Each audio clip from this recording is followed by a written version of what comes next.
গাছের ভেতর অলৌকিকভাবেই জ্বলছে আগুন। আল্লাহর এই নশ্বর দুনিয়ায় আল্লাহর লীলা খেলা বোঝা বড় দায়। ঘটনাটি ঘটে কুড়িগ্রাম জেলার চিলমারী উপজেলার রমনা রেল স্টেশনে। স্থানীয়দের সাথে কথা বলে জানা যায়, শতবর্ষী এই কড়ই গাছটিতে সকাল থেকেই আগুন জ্বলতে থাকে এবং স্থানীয়দের দাবি কেউ এই আগুনটি নিজ হাতে লাগায়নি, অলৌকিকভাবে লেগেছে এই আগুনটি। আগুন জ্বলতে দেখে এলাকার লোকজন স্থানীয় প্রশাসনের সাথে যোগাযোগ করলে ফায়ার সার্ভিস আসে আগুন নেভাতে, কিন্তু দীর্ঘ 4 ঘন্টা চেষ্টা করেও আগুন নেভানো যায়নি। এই দৃশ্য দেখতে দেশের বিভিন্ন প্রান্ত থেকে শত শত জনতার ভিড় লক্ষ্য করা যায়।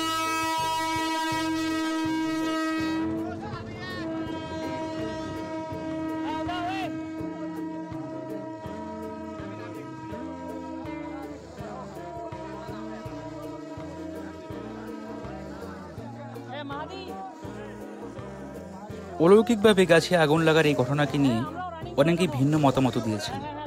অনেকের দাবি এটা নিচে হয়তো কোনো গ্যাসের খনি থাকতে পারে, সেই জন্য হয়তো বা এই আগুনটি লেগেছে।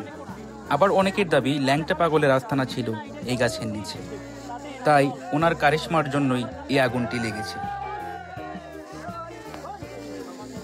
তবে স্থানীয় প্রশাসনের দাবি আগুনটি হয়তো বা কেউ সূত্রপাত করিয়েছে, নয়তো এই গাছটিতে আগুন লাগার কোনো সম্ভাবনা ছিল না।